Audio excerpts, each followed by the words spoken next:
건설사도 약간 리스크를 지고 네. 다들 신탁사도 리스크를 지고 리스크라는 건 어느 정도 감내해야 된다라고 좀 생각을 하는데 금융사는 리스크라는 거는 없어야 된다. 맞습니다. 역시 돈 가진 사람이 정말 가장 갑이구나. LH 매입 약정 이제 전반적으로 좀 일단 어떻게 보시는지 궁금합니다.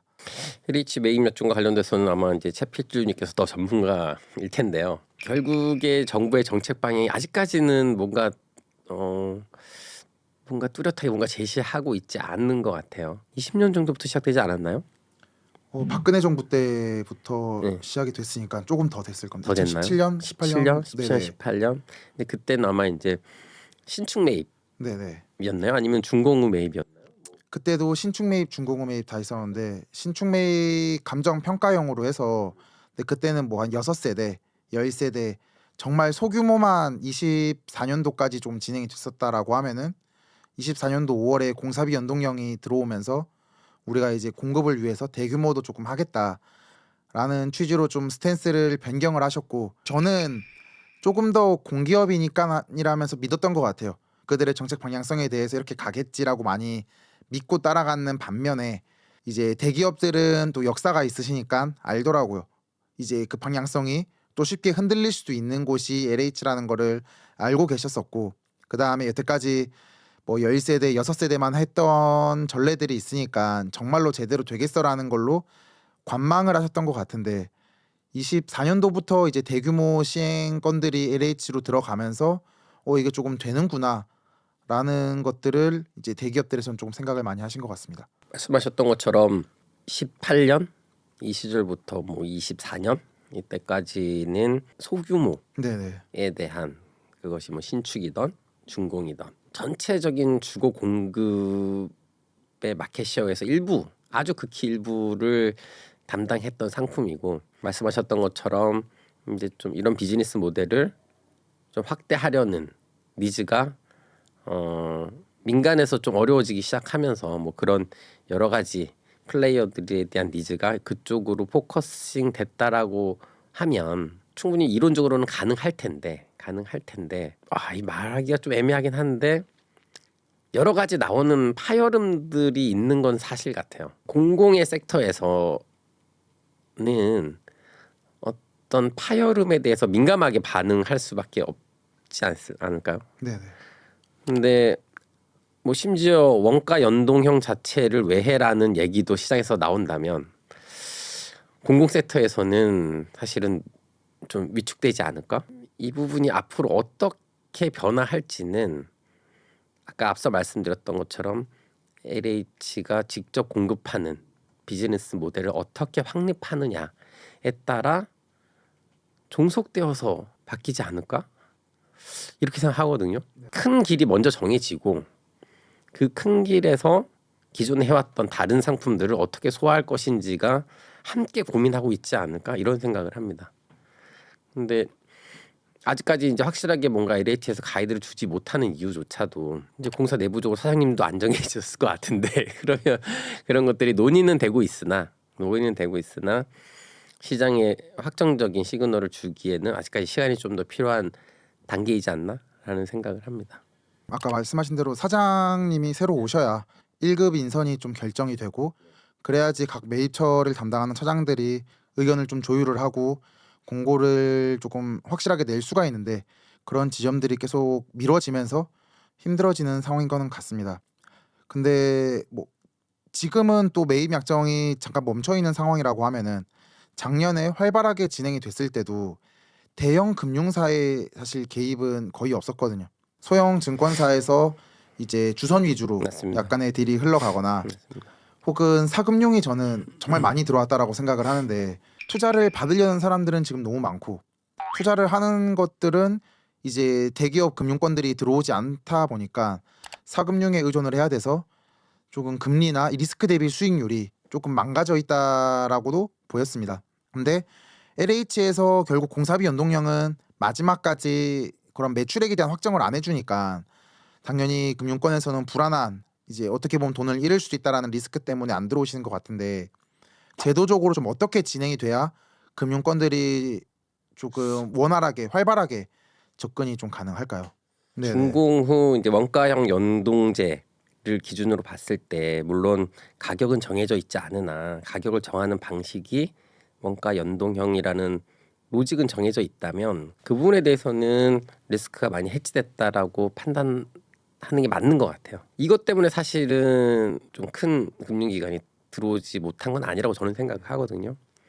다른 게 뭐가 있냐면 사실 시군과 관련된 부분이 가장 큰 허들이다라고 생각을 해요. 다시 말씀드리면 이 상품 같은 경우는 도급 금액이 작기 때문에 크레딧 있는 시공사가 사실 인발부가 될 수가 없는 상품입니다. 기존에 설계한 대로 공사가 이루어지지 않았을 경우 준공 시점에서 매수를 하기로 했던 사람이 설계대로 지어지지 않은 것에 대한 것을 이유로 계약이 파기되는 상황이 오면 사실상 좀 어려워지는 거죠. 대주가 엑시트하기에는. 근데 그 리스크를 통상적으로 민간 사업에서는 책임 준공 리스크로 보거든요. 그러니까 책임 준공이라는 게 준공을 못하는 것뿐만이 아니라 도서대로 준공을 안 짓는 것도 사실은 이제 책임 준공 범위에 들어간다고 보면 크레딧 있는 시공사가 책임 준공을 못했을 때는 채무 인수하는 구조가 나와서 대주가 엑시트할 수 있는 리스크 해지 방안이 있어야 되는데 이 LH 원가 연동형 매입 사업의 경우 공사비가 작아서 크레딧 있는 시공사가 인발부가 안 된다면 이거를 큰 대기업 금융기관이 이걸 상품화해서 하기에는 어려움이 있지 않나 그렇게 생각을 하거든요. 개인적으로. 네네. 개인적으로. 근데 제피츠님이 생각하시기에 다를 수도 있어요. 근데 아니요. 저는 개인적으로 그렇게 생각을 하고 있습니다. 그쪽 부분 할 생각 저는 계속 매출액 때문이라고만 생각을 했었는데 그 부분에 대해서 또 책임준공 이야기가 나왔으니까 이제 계속 진행을 해보면 책임준공 이제 신탁사에서 거의 이제 치를 떨고 있는 상품인데 뭐 LH가 굳이 아니더라도 중소규모의 모든 현장들은 어떤 식으로 조금 PF가 가능할 거라고 생각하시는지. 시장에 뭐 사실 런칭은 안 됐는데, 그러니까 그냥 아이디어하게 생각을 해보면, 그러니까 LH 네네. 매입과 관련돼서 뭐 정말 LH에서 이런 상품 자체를 시장에 많이 런칭을 해야 된다고 생각하면 사실 감리에 대한 부분을 LH가 직접적으로 컨트롤함으로써 처음에 이 시행사가 짓는 과정에서 준공하는 과정에서 나중에 준공되는 시점에서 이게 설계와 다르다. 그로 인해서 우리는 계약을 이행할 수 없다라는 그 틈을 이제 감리라는 것을 어떻게 좀 이렇게 통해서 리스크를 보완해 가면서 LH가 좀 상생할 수 있는 구도를 만들어가는 게 가장 합리적이지 않나 생각을 합니다. 그걸 뭐 아주 구체적으로 생각해 보지는 않았는데 LH가 아닌 그냥 일반 시행에서는 어떻게 해야 될까요? 어렵죠. 사실 지금 그럼 현재로서는 정말 예를 들어서 신용등급 BBB 뿔 이하의 뭐 한 30위에서 100위권의 건설사들이 있다라고 하면 이제는 건설이 그럼 거의 불가능할까요? 지금 현 시점으로서는 개인적으로는 그렇게 생각을 하거든요. 물론 예전에는 이제 그러니까 단위 뭐 새마을금고 농협 등도 시공사의 크레딧을 조금 이제 덜 보는 친구들도 있었다라고 생각은 드는데 앞으로는 좀 힘들지 않을까? 근데 이제 그러면 신탁사가 책준 사업에 대한 상품을 출시를 이제 못할 것 같아요. 제가 보기엔. 근데 그 부분은 메꿔줄 수 있는 다른 파티가 한국에서 과연 있을까? 회의적이죠.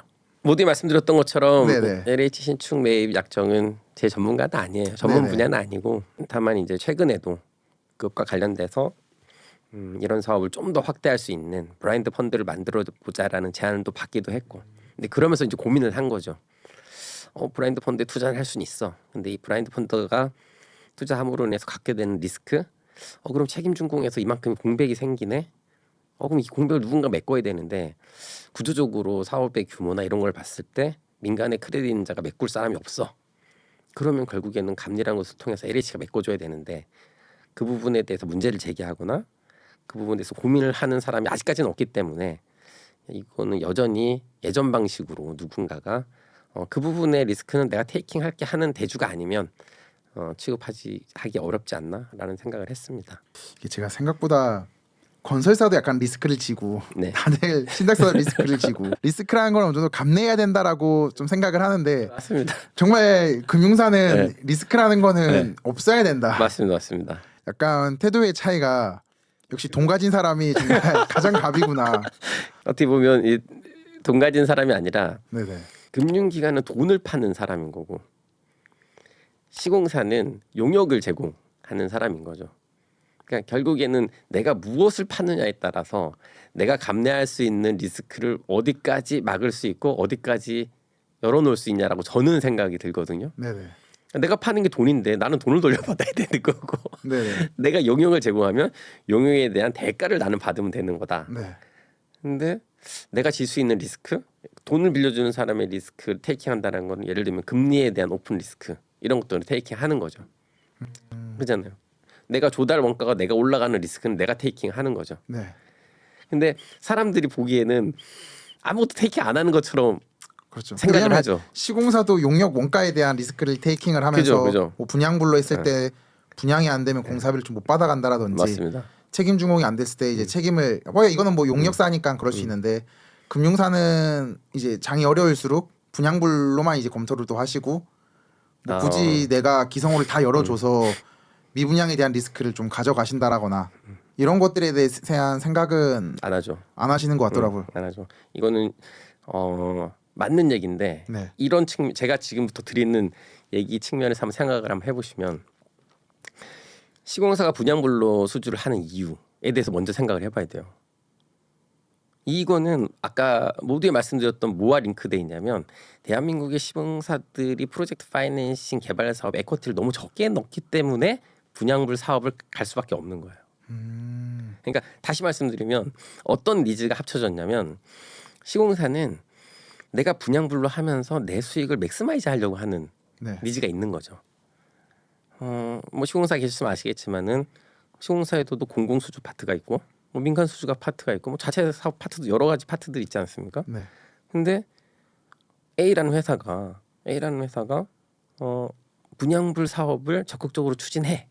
B라는 회사는 분양불 수입을 하지 않고 그냥 단순 녹음만 해. 이 둘의 차이는 뭘까요?